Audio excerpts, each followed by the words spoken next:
Continuação da leitura do livro As Grandes Estratégias, de John Lewis Gaddis, página 101. A Cidade de Deus, obra-prima de Agostinho, escrita ao longo de muitos anos e concluída pouco antes de sua morte, não discute as diferenças entre terra e paraíso, como costumam supor, mas sim a sobreposição de jurisdições terrestres. Numa simplificação extrema, só há um Deus e só pode haver um César. Os homens devem obediência a ambos enquanto na terra. O modo como equilibram essas lealdades determina perspectivas para a vida eterna, mas as exigências de César e os julgamentos de Deus refletem tanto circunstâncias quanto certezas. O inesperado pode não causar surpresa a Deus e sim ao homem. E Agostinho tem a humildade de assumir sua incerteza. O homem, portanto, deve controlar o desconhecido, pois Deus o abençoou ou amaldiçoou com livre arbítrio. Esse é o preço de pagar pelo pecado original, mas é também uma fonte de esperança. A existência humana não precisa ser privada de sentido. O homem não está à mercê de deuses caprichosos. Determinar obrigações tanto a César quanto a Deus torna-se, então, a maior das tarefas estratégicas, pois exige alinhar capacidades humanas limitadas com uma aspiração, a vida após a morte, sem limites. Infelizmente, falta à Cidade de Deus, de Agostinho, a clareza de Confissões.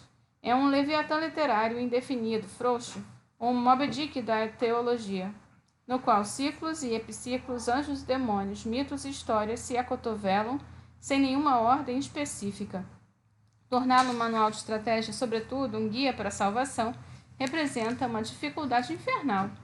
Parece estranho, mas em Cidade de Deus, de Agostinho, melhora quando é tirado de contexto. É possível extrair tópicos de onde ele o colocou, libertá-lo de classificações e digressões com os quais o autor os cercou.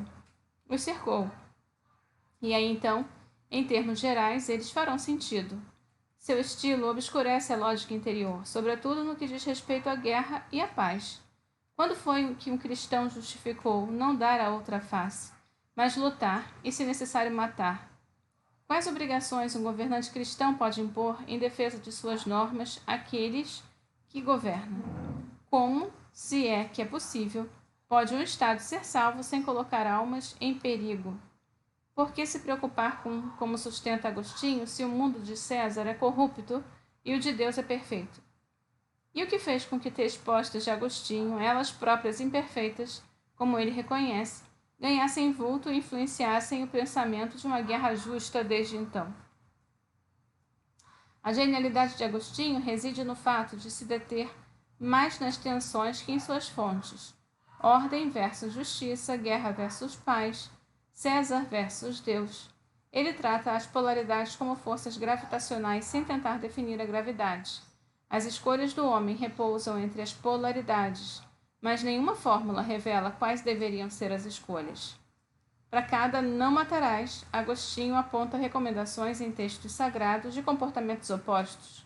Ele questiona a intenção autoral séculos antes do pós-estruturalismo e se sente confortável até certo ponto com contradições. Isso torna seus ensinamentos procedurais não absolutos. Embora respeite o neoplatonismo que influenciou o início do cristianismo, Agostinho mostra que a realidade nunca alcança o ideal. Por mais que se aspire a ele, nunca se espera atingi-lo.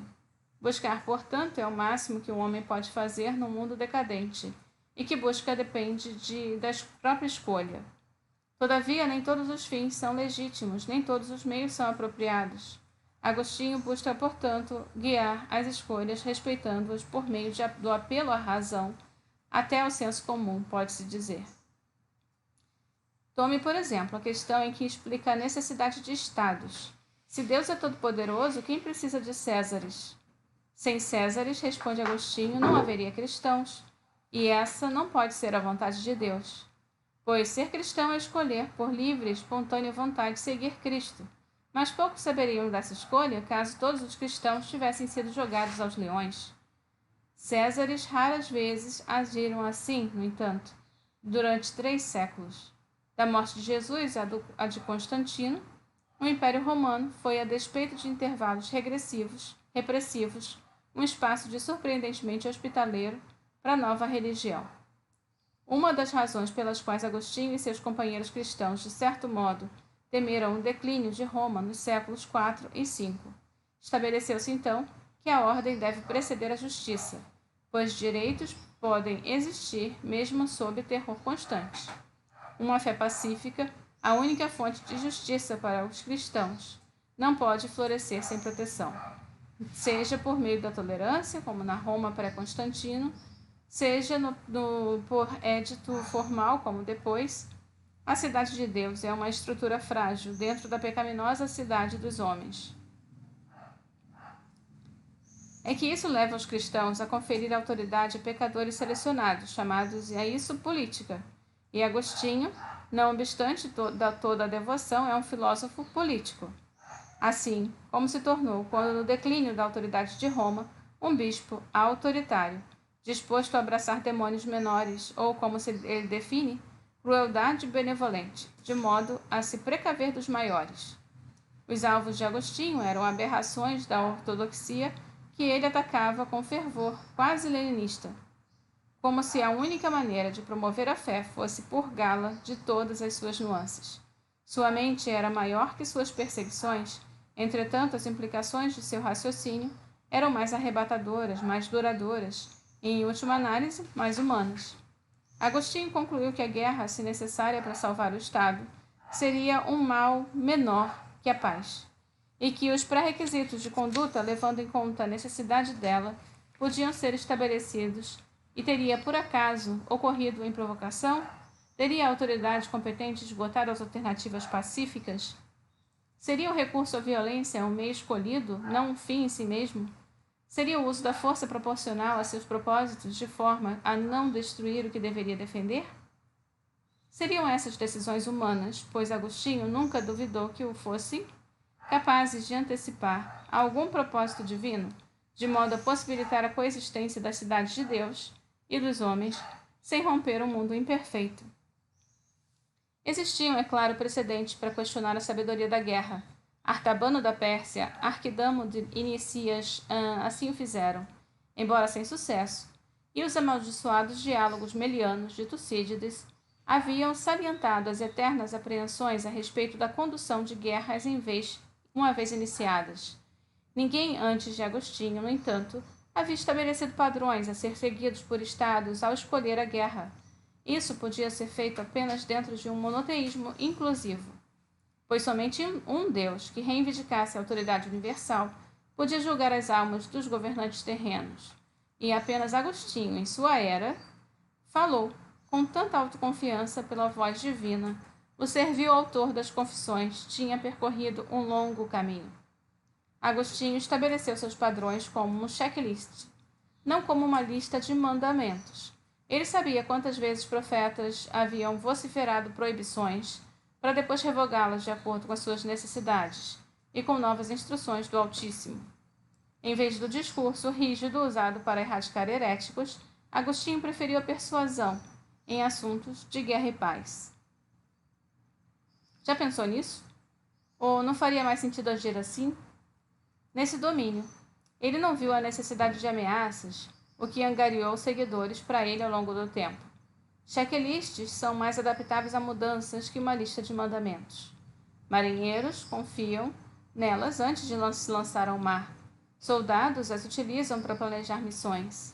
Cirurgiões sempre usam checklists para ver se têm à mão todos os instrumentos necessários.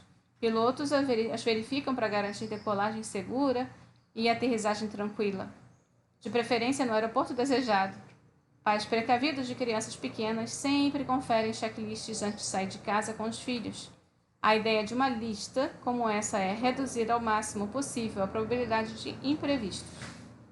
A grande incerteza de Agostinho era a situação das almas da cidade dos homens, pois apenas os merecedores podiam almejar entrar na cidade de Deus. As divindades pré-cristãs raramente faziam tal distinção. A vida após a morte do pagão era igualmente implacável para heróis, canalhas e todos os demais. O mesmo, contudo, não ocorria com o Deus cristão.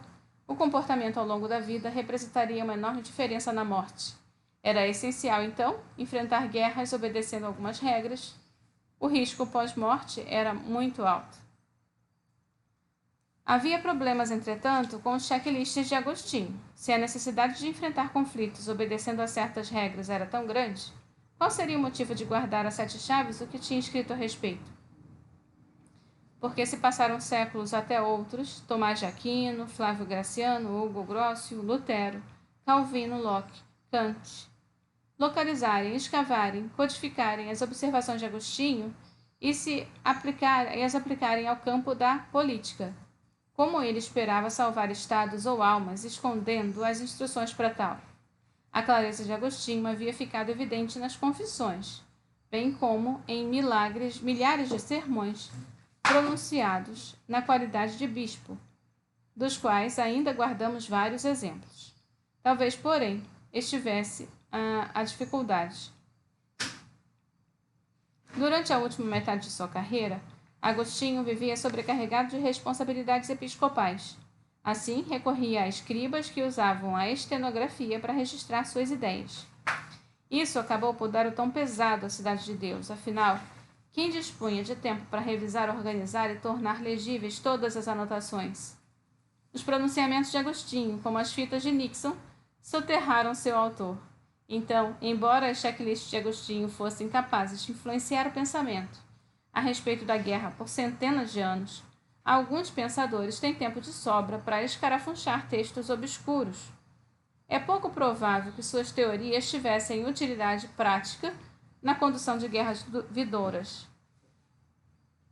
Talvez haja, contudo, outra questão que mesmo a clareza mais proficiente poderia não resolver.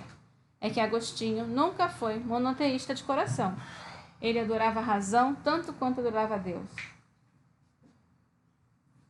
Mas nunca mostrou Deus mais imbuído de razão que Júpiter. Os dois papéis são totalmente incompatíveis. E é aí que Agostinho se incomodava com as contradições. Para começo de conversa, qual era o motivo das guerras? Elas refletem, é claro, a pecaminosidade do homem, resultante do pecado original. Porém, como Deus é todo-poderoso, as guerras também devem estar em concordância com o desejo dele. Embora Agostinho defenda que as ações de Deus manifestam de forma consistente seu amor pelo homem, então os homens devem, de alguma forma, se beneficiar da guerra, talvez sendo punidos por seu próprio bem, ou, se mortos, transportados para um mundo melhor.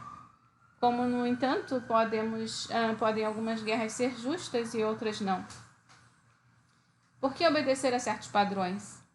Eles iluminam o caminho, sugere Agostinho, mas pelo qual o indivíduo virtuoso da cidade dos homens pode chegar à cidade de Deus, deixando para trás o pecador. O que diferencia, entretanto, essas qualidades? Não pacifismo, pois Agostinho considera o serviço militar necessário para manter o Estado, sem o qual o cristianismo não sobreviveria.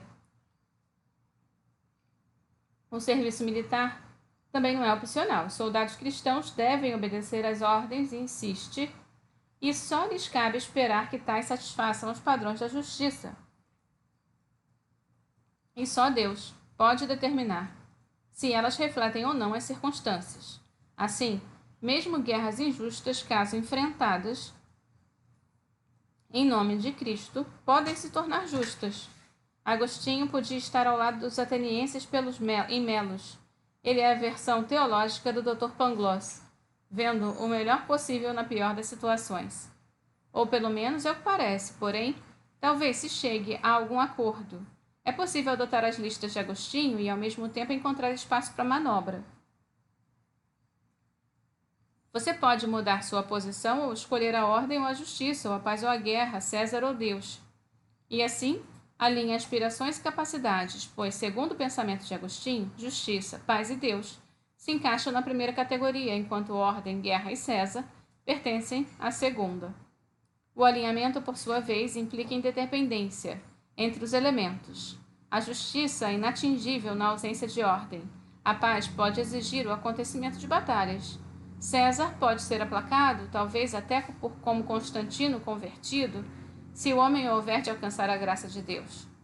Cada capacidade corresponde a uma aspiração, assim como as práticas de Sun Tzu adestram seus princípios. Mas qual é a natureza do treinamento? Eu acredito ser a proporcionalidade. Os meios devem ser adequados ou, pelo menos, não prejudiciais. ao fim almejado. Esta, então, é a inclinação de Agostinho, uma lógica estratégica que transcenda tempo, lugar, cultura, circunstância e as diferenças entre santos e pecadores. Faz tempo se supõe que Maquiavel esteja no inferno, e pior, satisfeito. Essas possibilidades não teria ocorrido se Agostinho, ou a Agostinho, ou a muitos, diria até a nenhum, de seus contemporâneos. Hipona, terra de Santo Agostinho e Florença de Nicolau Maquiavel, nasceu em 1469 e passou a maior parte da sua vida, não ficavam tão distantes em termos geográficos. Ambas tinham sido periferias de um vasto império romano. No fim do século XV, entretanto, a situação de Roma tinha passado por grandes transformações. Seus imperadores haviam se tornado papas que governavam impérios muitíssimo diferentes. Uma cidade dos homens bastante mundana, confinada aos estados papais da Itália Central. E a Igreja Católica Romana, supostamente uma cidade de Deus universal, em difícil coexistência com soberanias seculares espalhadas pela Europa Central e Ocidental. Algumas por hidráulica, algumas das quais começavam a estender seus domínios ao sul e ao sudeste da Ásia e as terras recém-descobertas que logo seriam conhecidas como América.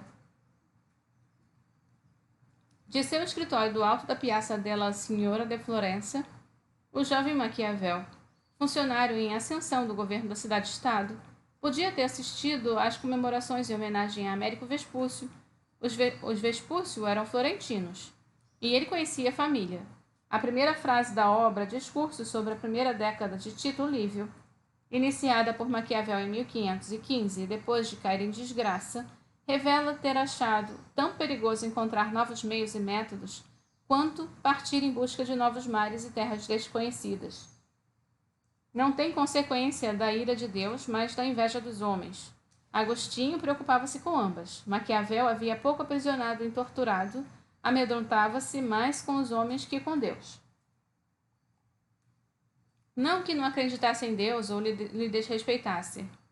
Seus escritos, com frequência, se referem a ele, como era comum em sua cultura de origem. Porém, os deuses dos antigos e o Deus cristão, sugere com malícia, podiam ser o mesmo. Raras vezes assiste à missa, o que desperta comentários e até mesmo brincadeiras dos amigos. E Maquiavel nunca se aventura a tentar explicar Deus ou ser seu porta-voz, como fez Agostinho, salvo por uma simples e significativa frase de O Príncipe, o livro que supostamente mandou Maquiavel para o inferno. Deus não quer decidir tudo.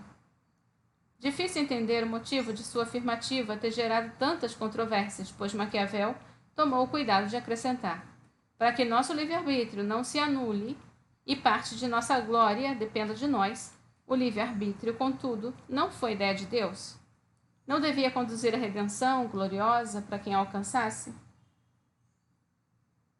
Perguntas como essas no pensamento de Agostinho se chocaram contra sua crença na onipotência de Deus. Como poderia existir liberdade num mundo pré-determinado? Incomodado com esses pontos, ele tentou sem sucesso, em escala épica, reconciliá-los. Maquiavel, ao contrário, é mais descontraído. Se Deus falou em livre-arbítrio, então devia ser sério. Não seria arrogância tentar restringi-lo aos limites da razão? Não seria libertador para um homem não se colocar à prova? Daí, você pode chegar à conclusão, acompanhando o raciocínio de Isaías Berlin, de que Agostinho era um porco-espinho e Maquiavel uma raposa. Pode reconhecer, incentivando por F. Scott Fitzgerald, que Maquiavel tinha uma inteligência de primeira grandeza, mantinha ideias opostas funcionando na mente, ao passo que Agostinho, apesar de toda a dedicação, ficou aquém disso. Nenhuma das visões parece implausível. Uma distinção mais reveladora, porém, pode residir nos temperamentos, ao contrário de Milan Kundera. Maquiavel achava a leveza do ser sustentável. Para Agostinho, talvez, por ter ficado traumatizado com o episódio da pereira, na juventude, ela era insuportável. E termino aqui, então, na página 109.